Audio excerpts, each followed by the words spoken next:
यहाँ पर BA second year वाले सभी छात्र सुन लें कि इतिहास फर्स्ट आपने देख लिया है, तो इतिहास सेकंड आपके पास आ चुका है। तो बिना टाइम खराब किए लघु, दीर्घ और ऑब्जेक्टिव क्वेश्चन, अति महत्वपूर्ण क्वेश्चन देखने जा रहे हैं। या फिर आप भोज से हों या जीवाजी से हों, सभी छात्रों के लिए अति महत्वपूर्ण क्वेश्चन है। तो फ्रांस में तृतीय गणतंत्र के सम्मुख कौन कौन सी समस्याएं थीं, तो इसके बारे में आप यहाँ पर देख लीजिएगा।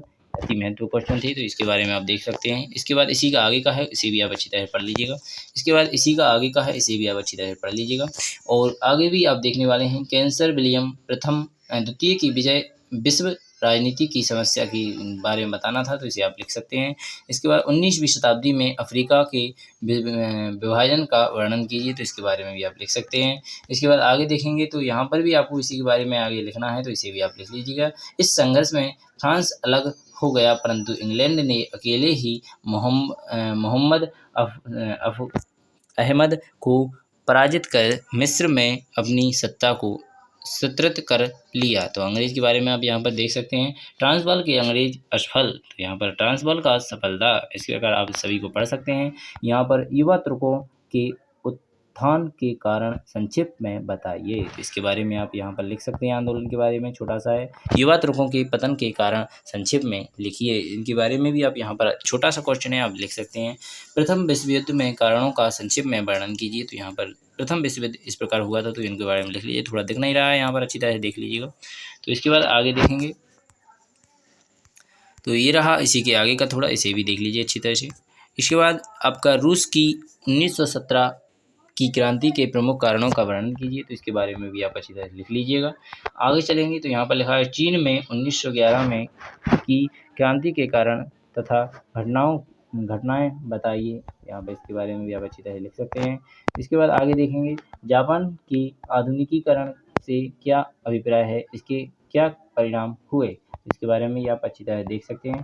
चलिए आगे देखेंगे। द्वितीय चीन जापान युद्ध 1947 पर प्रकाश डालिए। चीन जापान का द्वितीय युद्ध 1937 का वर्णन कीजिए, तो इसके बाद आगे देखेंगे। यहाँ पर पूछा गया है म्यूनिख समझौते पर संक्षिप्त में प्रकाश डालिए, तो इस प्रकार भी आप देख सकते हैं। लॉकॉर्न समझौता पर संक्षिप्त में वर्णन कीजिए, इसे भी देख लीजिएगा। शीत युद्ध से क्या तात्पर्य है, इसके प्रमुख कारणों को घटनाओं के साथ समझाइए। द्वितीय महायुद्ध के पश्चात शीत युद्ध का वर्णन कीजिए, तो इसके बारे में आप यहाँ पर लिख सकते हैं अच्छी तरह से। कारण भी पूछे गए हैं, शीतकालीन की शक्तियों के बारे में पूछा गया है, प्रथम चरण भी पूछा गया है, द्वितीय चरण भी पूछा गया है, तृतीय चरण भी पूछा गया है। इसके बाद थोड़ा आगे भी दिया गया है, तो चतुर्थीय चरण भी पूछा गया है, पांचवा चरण भी पूछा गया है। तो पांचवा चरण में अच्छी तरह पढ़ लीजिए, तो आप इसके आंसर कंप्लीट कर लेंगे। बस इतना ही था आपका। ऑब्जेक्टिव क्वेश्चन प्रारंभ हो चुके हैं, लघु और दीर्घ समाप्त हो चुके हैं। तो ऑब्जेक्टिव क्वेश्चन यहाँ पर आप देख सकते हैं। 1879 ईस्वी में बिस्मार्क ने द्विंग राष्ट्र संधि किस देश के साथ की, तो यहाँ पर ऑस्ट्रेलिया इसका राइट आंसर हो जाएगा। इन सभी को पढ़ लीजिएगा अच्छी तरह से।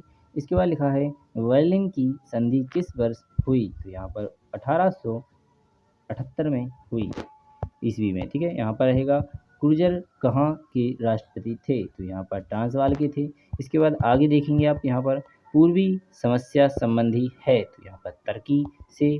इसके बाद आगे देखेंगे राष्ट्रीय संघ की स्थापना प्रथम विश्व युद्ध के बाद हुई थी। इसके बाद आगे देखेंगे आप, इन सभी को देख लीजिएगा। राष्ट्रीय का गठन किस संधि में किया गया, तो यहाँ पर वर्गीय की संधि के द्वारा। इसके बाद आगे देखिए चीन जापान युद्ध हुआ 1894 से 95 में। इसके बाद आगे देखेंगे 11वां क्वेश्चन नानकिंग की संधि 1842 ईस्वी में हुई। इसके बाद अगला क्वेश्चन किस सन में जापान ने कोरिया को अपना प्रांत बना लिया, जापान ने कोरिया को अपना प्रांत बना लिया, तो 1910 में बना लिया था। इसके बाद नेक्स्ट क्वेश्चन पूछा गया है सोवियत संघ में नौकरशाही कैसी थी, तो यहाँ पर निकृष्ट थी, कैसी थी, निकृष्ट इसका राइट आंसर हो जाएगा। तो इन सभी को आप अच्छी तरह से पढ़ लीजिएगा, बिना टाइम खराब किए। मैं आपको सूचना कर दूं, दिए गए व्हाट्सएप नंबर पर इस PDF को प्राप्त कर सकते हैं और घर बैठे आराम से पढ़ सकते हैं। धन्यवाद। जय हिंद, जय भारत।